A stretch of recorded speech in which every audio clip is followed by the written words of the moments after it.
Welcome back here on the second weekend in February here in Maryland. Hi, guys. Callie Francois along with Keith Fustel. Keith, I always love digging into some prices, and especially the prices that go double digits. And Yeah. so we've got and Whistle at $11.20 for failed cap, Carlos Lopez.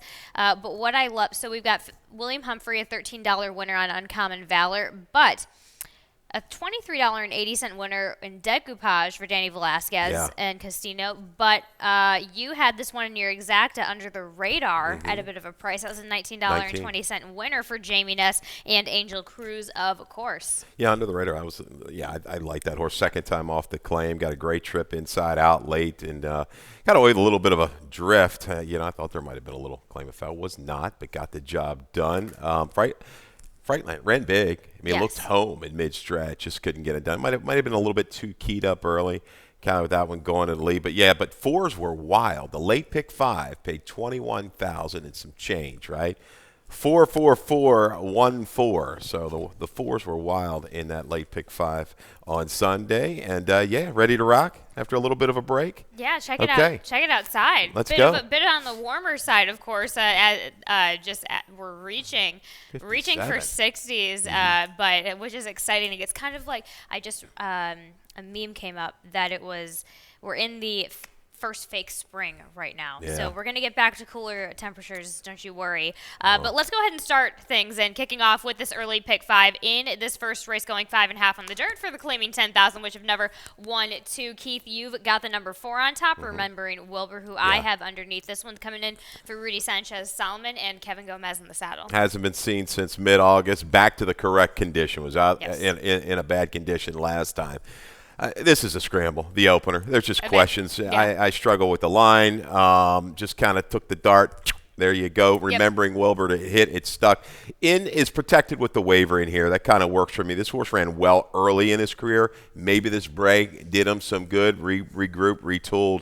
I don't think he's got a slew of speed. There's some other horses I think that are naturally quicker than him. He might need a little help up front, but that little protect move kind of caught my eye off the break. So we'll take a shot with the 4. I am not in love with anybody in here. Neither am I, and there are a couple of races like that here today, but we're going to try and sort them out through you. But you talk about him not having any speed, but that's kind of his only hope, because if you go back off of that maiden score, Yeah. that was to the lead. This one, he has just a touch of a turn of foot, not really too much off. He's a one pace kind of guy. But what I like is that they did a gate work just to keep things sharp with him. And of course, it was a 6-month gate card, but it certainly helps that it was the last work that he had to do before returning back to the races. You go with the number 5 underneath, Born for Victory for Claudio Gonzalez, and gets Xavier Perez for the first time in the saddle. Perez just kind of chipping away a little bit in Gonzalez's barn. Another one off a little bit of a break. The barn a little chilly. 0 for 9 the last 6 months with this kind of move with these 50% droppers. But you've got X-Man. You've got a horse that looks like he should show some speed. He was a bad actor on the racetrack prior to this racing. You're going back to November and just left a lot there probably early. So I think he might be the one that just kind of goes away and tries to really hustle out Sunday mischief speed from the rail. So remembering Wilbur, though, one thing, he's kept the right kind of company. I think he's run against a little bit better horses. Right. Agreed. We'll see. I don't want to go too in depth in this first because I don't have a huge opinion. Keith takes Okay. a stab at remembering Wilbur with 4, 5, 8, 3 there in the start of the early pick 5, start of the early pick 4, of course, as per usual. Keith, you got to take us for a... Yeah, we've got a little early pick 4, $24 ticket. Maybe striking with the irons hot here with Miss Casey. We'll see. Yes. Off that drop now, up a little bit. She's quick. She's got a break. We know her tendency. She's had a couple issues of late, not wanting to come out. So we're gonna kind of lay on her if we can get it started. If not, roll back with a pick 3 and races 3, 4, and 5. 3, 4, 6, 7, and there a little spread-a-rama. Race 4, we trim it down a little bit with the 3 and the 6. Love is strong. Esperana, first-time failure, might be the lone lick of life. 5th, wide open. Look at that. 1, 2, 3, Yes. 6, 7, 8. Lots of ways to go. A real negative drop here on Collect Redemption. This is a give up. I know they didn't pay a lot for this gelding, but he showed okay ability in first 2, and now dropping in, just laying him in there. So I'll use him cautiously, underneath. But there you go, $24. See if we can get this single right off the bat here with Miss Casey. Which does start in the starter optional 12.5, going 5.5 on the dirt. Fits Miss Casey for the 4-year-olds and up with the girls. And we touched on Miss Casey. Strike while the iron's hot, and it kind of shows it right on the page. Getting into the Claudio Gonzalez barn, first in the barn for Claudio Gonzalez. He's going to need. Frankly, he needs a horse that's a bit hot on the iron, as you say right now. Although he still is 27% as of lately with his first after the claim, which is so that might be Florida might be changing some things with that stat across the nation for him. But again, she's essentially, knock on wood, she's over her gate issues, and she just fires out of there. She has an outside post, so it makes things really, really easy for her. Broken a little bit better, Callie, the last two, and has been able, to kind of prompt and even get to the front and go on. She had something left in the tank there. We'll see how many more races she's got. Jorge Hernandez trying to break a little bit of a streak. Let's get him on board. It's my man Willard's rider from down in South America. So come on, Jorge, let's get it done. Absolutely. Break good and go on. We'd love to see him get that first victory here on Miss Casey. A horse that didn't break well last time, just really wasn't quite ready, is the 2 Stay Out, and she's going to be a factor in here with a good break. We've got the video of her last race on the 20th of January. She just, that's tough. Everybody's trying to do their job, and sometimes, the horse has a mind of its own. A little look to the left, and it was over. So she took her out of her element. She likes to be on or near the lead. She wasn't going to be able to do this after this break. That's good enough, guys. But, boy, she's back, and with a cleaner break, she's awfully quick. She'll stay the trip here, 5.5. She shows the ability from just off of it too, Cal. So 6 or 7, 7.6. 7.2 for me is the speeds, but that one lurking from the back would be the 6. Awesome view. You've got her into the mix as well. Buyer's remorse for not having Stay Out in my picks, just because I kind of wrote things off. But hey, that happens in this game. Race number 3 is a maiden claiming 20. 6 furlongs on the dirt for the 4 and 5-year-olds. Keith, you've got the number 6. I have this one in my exact end. Luta for Pedro Nazario gets Carol Cedeno again today in the second time out. Buy made from Lucky Who's 12% with his first-time starters, and Great Notion, the Dam Sire, 25% with his second-time starters. Yeah, he ran pretty good. 28-1, got away at a big price, first time out. 5 wide, steady, did the 16th pole on a track that was carrying speed pretty well on the 20th. That experience and a little bit of flow in here that I don't really trust completely.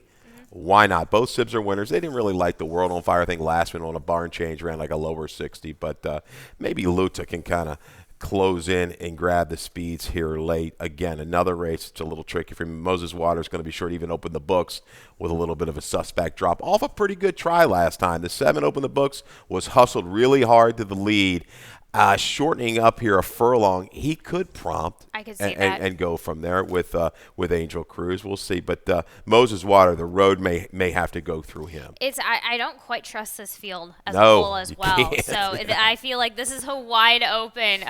This is what it is, and you're getting exactly what you are going to try and get. You could possibly get some value here in this maiden 20, because anything can happen in this kind of race. Yes. So going ahead to race number 4, that starts the Rainbow Pick 6. I've got a ticket lined up, and let's take a look at that. It starts off in this claiming 5,000. I also go wide in races number 5. Not only race number 5, but race number 6 as well. Still a little bit of a head scratcher for me. Race number 4, I go too deep with Thunder Turtle, and she made me lucky.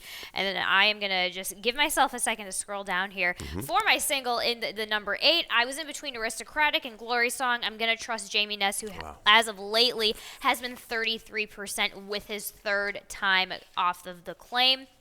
And of course, I go 3 wide in races 8 and 9. We have Mavlis coming back and making a jump off of a little bit of a layoff, but definitely don't want to shake away Western Lane. I think didn't get the best trip, but comes down here for an easier spot. And of course, Skipper Sue, obvious go for it. But 349 there in the nightcap here on Friday racing, and let's get going with the start of the Rainbow Pick 6 and this claiming 5,000, going the 1-turn mile here on the dirt with the 4 and 5-year-olds. For the girls, Keith, you've got the number 6 Esperana. in your top selection for Anthony Farrier. Angel Cruz going to try and steal it for the lead this time, but gets back to that 1-turn mile distance. Wasn't able to get the job done last time out, though. Yeah, I mean, this is new barn, okay? Yeah. Try to make an impression. Let's go to the front. And I lined her just thinking, I think the public with Ferry, we started the year really super hot, a little chill down, but it's going to naturally happen. Horses going through conditions and stuff like that. But yes. Esperana, I think, might get very brave on the lead in here. I think she can clear this field and go a long, long way. You saw her go back 4 races back, was able to do it. Internals were okay. I don't see anybody really going with her early if Cruz wants to be aggressive. I think Love is Strong is the horse to beat, though. A little drop in here to the open nickel off of some okay starters at Penn. I'd kind of keyed up those horses, and I think she's okay. She's got experience over this racetrack. Should be able to sit and bring a kick from the quarter pole home. We've got a new rider here, 10-pound bug, Yadiel Zambrana. Maybe that one should maybe strikes first time out. What's your opinion on the excuse for last time out? Just hung out wide, early into a quick pace, tried to make a little bit of a move, and that was it. They were just a little bit better horses when you break it down. Some of those Penn starters can come up a little tough. We've seen plenty of those Kreiser horses, Kravitz, come down here and perform admirably. I think this is a drop for her. This is the right kind of spot to get her back on her game. There we go. Okay. 6-3-4-2 for Keith Fusel there. At the start of the Rainbow Pick 6, race number 5 is a maiden claiming 30, going 6 furlongs on the dirt for the 3-year-olds. And let's go ahead and take a look at. Let's talk about your rail horse though. Cajun Fun, Ned Allard. I have this one underneath just specifically because it's the rail. But Ned Allard at the first start maiden claiming level, pretty strong. 3 for 11 in the winner's circle and 7 for 11 going 1-2. Yeah, he had one well schooled with Cedeno not too long ago. They got it done. A real professional debut. See if they can hit again. Cajun Breeze is a stallion. You don't see a lot of his runners here, primarily down in Florida, but he's 20% with the firsters. Second dam was pretty good. Won her second start at 76. So just based on what you just said, I had a similar stat. I mean, it gives me a little bit of confidence, again, against horses that have run, that haven't run terribly fast. So I'm going to kind of key around the first-time starters. You've got them both in the mix. The 1 Cajun Fun, the 3 Dialer. We have a stat for Jamie Ness with the 3-year-old maiden claiming variety. Last 3 years on the dirt, 5 for 12. 42%. That's pretty strong. ROI close to $3. Mare was good. 6 for 13. 13 for 13 in the money. One debut. This is a horse that's akin to Miss Tap Dance, who also won here first time out. Had some talent. Same kind of breeding situation, owner situation. So why not take a shot? One of these firsts, I think, can get it done against this group. And that's where I also take a stab with Dialer on top. Keith Fusel goes 1-3. 2-6. We both include Collect Redemption. Tim Keith, just because the barn is kind of on a warm, it's just heating up a little bit, so kind of stick with that again. But you also have the number 6 underneath. Yeah, I've got the 6 underneath. Sheriff Ronnie. I think we've got a video on that one. But let's real quick about the 2. Well, let's go to Sheriff Ronnie, then we'll come back to the 2. Sheriff Ronnie just had a brutal trip. For a barn that doesn't run a lot of firsters, took a slew of play, took it early, took it often, and just got in just a ton of trouble all the way. A little slow early, and then watch us just the 3 horses that we saw the 4 check, but just really keen, trying to go in between horses, check, steadied, and then ended up, having to steady again around the turn. You see the shorter comment we use for our Equibase steady repeatedly. We just don't have enough room, right? Not enough characters to put in the trouble. So I know a couple people kind of saw this, some guys that like to call some races here and there, took note of this.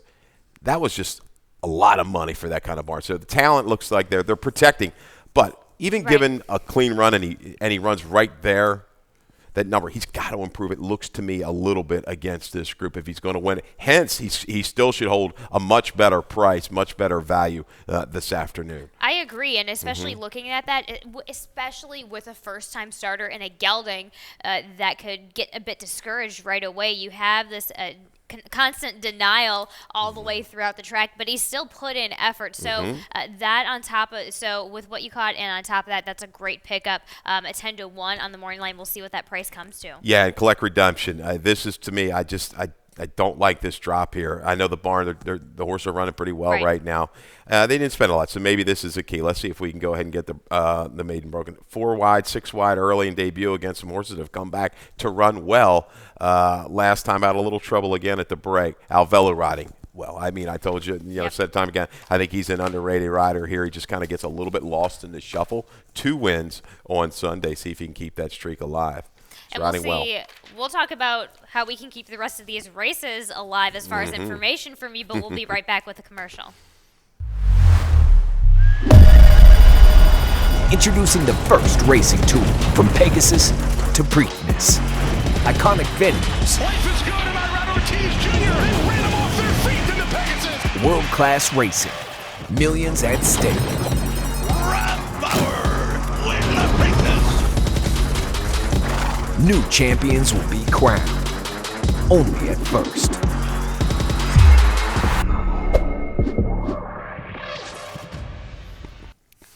I don't know what you're laughing about, Keith, but I guess we're going to find out. But until then, let's go ahead and carry on in race number 6. Listen, I'm eventually going to figure. It's going to come out what you were giggling at earlier about. You were looking at your papers and giggling, so I can't wait to see what you come up with. Hopefully, I'll laugh too. In this claiming 5,000 going the 1-turn mile on the dirt for the 4-year-olds and up. And you have the number 7 on top. Camp Pendleton, Rudy Sanchez Solomon, Jean Avello finds the right spot, entered in a better spot here today when stepping up. We've got a few horses out of that race right on the 22nd of January, including Hot and Spicy Love for Kieran, who is the morning line favorite. And I think we'll go off favorite here, but we'll go right to the video. And Camp Pendleton was in here.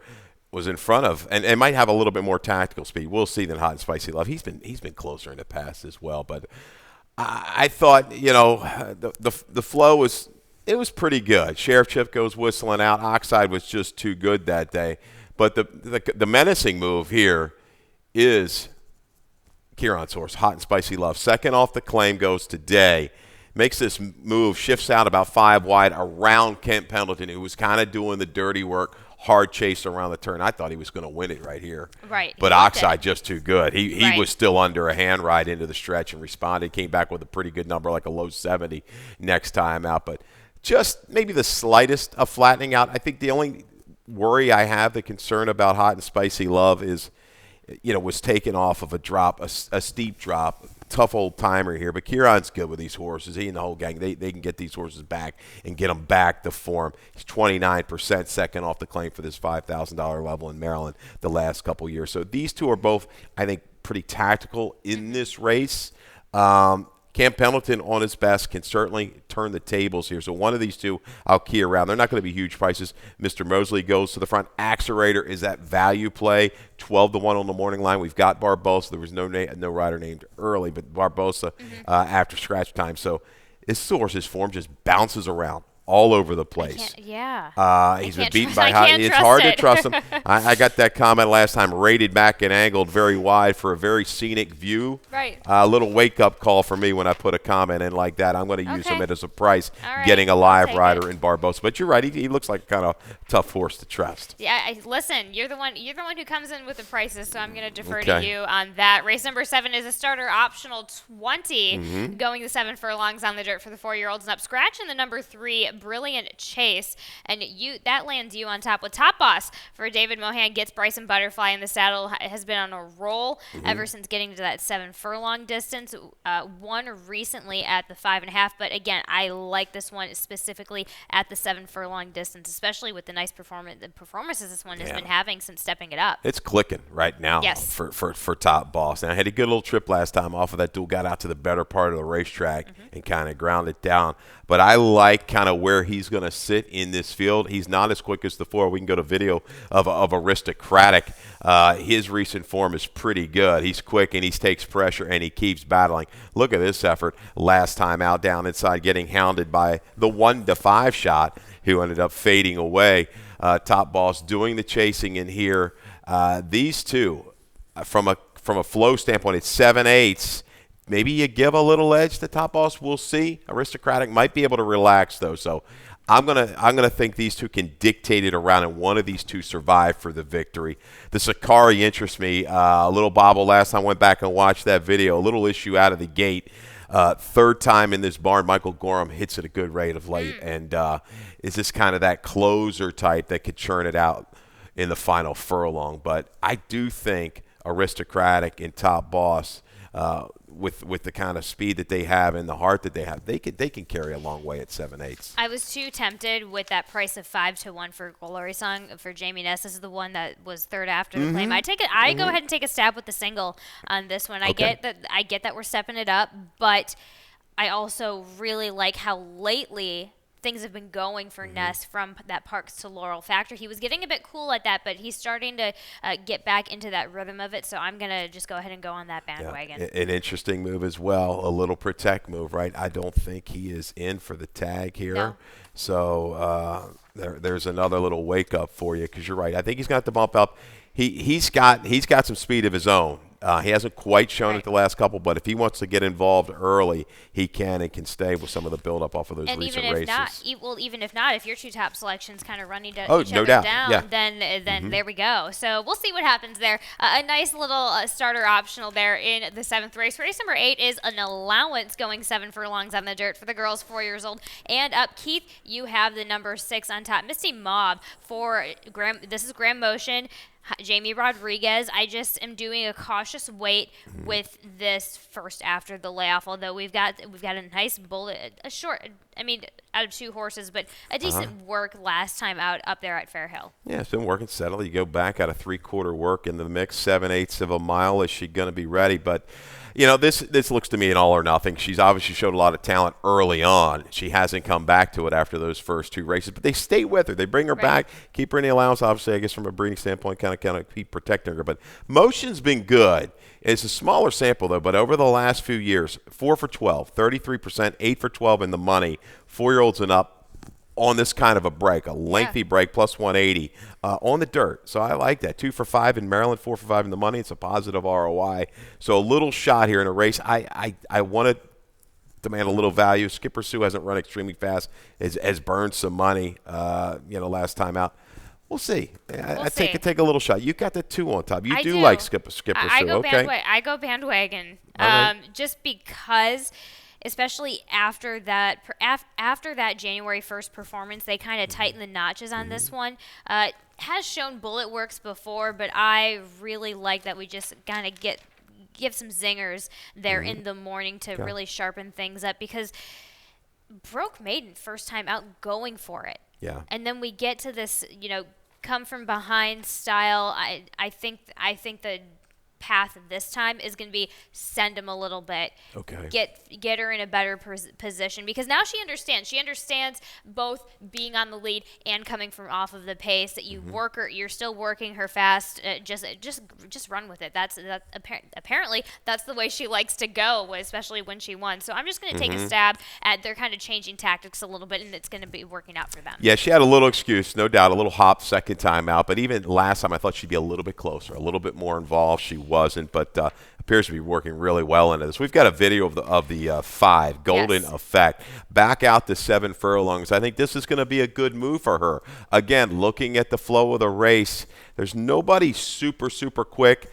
And last time out, she was down inside, maybe bogged down, and just couldn't quite kick on against Similar. Forget about it. Haley B on the 22nd. I don't think I've had anything really written down tremendous on that race, but just a little bit of a flattening. Let her go. She had trouble 2 races back. I think she's going to like this ability to stretch her legs early from this post position. I think she's forward and can stay a long time. The 3-back race was good, albeit a claiming race. I don't think it was anything like, much tougher. I mean, much softer than what she's got today. Mavelis proven. I'm anxious to see which Mavelis shows up, because she was going great before the layoff. If she gets back to, or if she shows up to what she has been for the past 2 starts, we're certainly going to be seeing that a bit. I raised my eyebrows just a touch, just a tick at that February 7th work. I think it was a bit conservative, maybe perhaps on purpose, but she's not.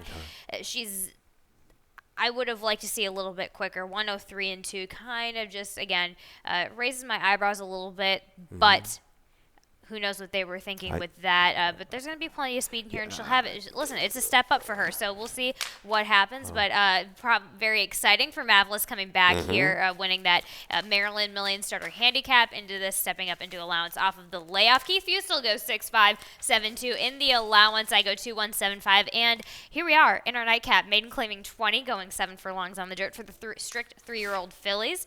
And you go with the number 5 gold, digging broad for Michael Trombetta. Gets the blinkers on as needed with aggressive front-running J-Ron Barbosa. Nobody can gold dig for me. I don't have anything to give them, right? So there you go. And leaves that right out of there. You could have gone. You could have gone a different way with that. That's quote, all right. But, Anyhow. Blinkers on, Lasix on the double whammy. I like that. Even a rider change is good enough for me. Experience at this distance was down inside that race, 2 races back. A little bit of a fizzle. I think things are just shaking up with lots of changes. Was a recent scratch here, but I think this is going to be a grinded out 7/8 type of race for this maiden claiming. Get her in a position and just see if she can keep going that last 3/16 of a mile. This is a tough nightcap. The last 3 races I think are very difficult. Race 8, I could easily almost hit the all button in there. So you've got the 3, Lady Lancer. Let's hear it. Okay, so Lady Lancer, we're getting one that's consistent at this 20 level. Now I understand we get a couple of drop downs, but still they're dropping down, they're getting the blinkers on. Still, I just am seeing a little bit more consistency. Of course, 2 back is what I'm going off of. We get it back to a fast track today, but she's kind of been all over the board as far as sending her, taking her back. So again, she is going to get a chance, I think, to relax a little bit today. So I think they tried to chase after that performance 2 back. They changed tactics. Although it doesn't look like it on form, they still tried to chase for the pace a little bit. But I think Rosado's got it figured out that this filly just needs to sit chilly and kind of do her own thing, and then she'll have something in the reserve. So I go ahead and I take a stab. I take a stab at a little bit of a price. Yeah, I'm going to throw the 4 in here. I'm going to key around Ness and Trombetta. Both should be okay. You gotta hope you can get anywhere from like 7-2, 4-1, 9-2 on both of these horses. We'll see. It's that kind of a race. But the blinkers go on. My short comment, drop off the pace, wide off the break. So it's maybe not a lot of focus there. Maybe things will come into focus with the blinkers on. Best Worst Idea lost all chance. First time for the barn here for McMahon. It hasn't been good of late. On the go back, he's been fine. Best Worst Idea came out of a okay race at Delaware going way back in the debut. 5-4-1-9 and kind of a head scratcher. Couple head scratchers today, and hopefully we were able to help you out a little bit with this Friday race card going on. But let's go ahead and get to lightning round, and let's talk about, Keith, your best bet and your value play. Best bet goes early, race 2, Miss Casey. See if she can kind of keep it rolling along. She's been breaking better. She's got plenty of speed. She's got the ability, I think, to sit and hound, stay out if she needs to, and can go on with it from there. Claudio Gonzalez trying to get kind of back on track. Value play. We talked about race 8. Lots of ways to go. Misty Mauve, give her one final shot here. If she's not ready today, I don't know if she ever will. She's going to have plenty of time to regroup and be a different kind of horse. There we go. And just talking about some noms in the General George, one that kind of piqued everybody's interest was CZ Rocket. Of course, Rocket was second at 31-1 to Elite Power in the Breeders' Cup Sprint at Keeneland in last November for his most recent start. So coming back, was under consideration for the Golden Shaheen. So who knows if this is just a prep for that sort of situation. But we'll see. We'll see what's going on. We'll see if he comes today. But if so, just a bit interesting horse if he does come over and ship in and grace our grounds over here at Laurel. We're going to take it over for Dave Rodman for some more changes and scratches for this Friday race card. All right, good luck.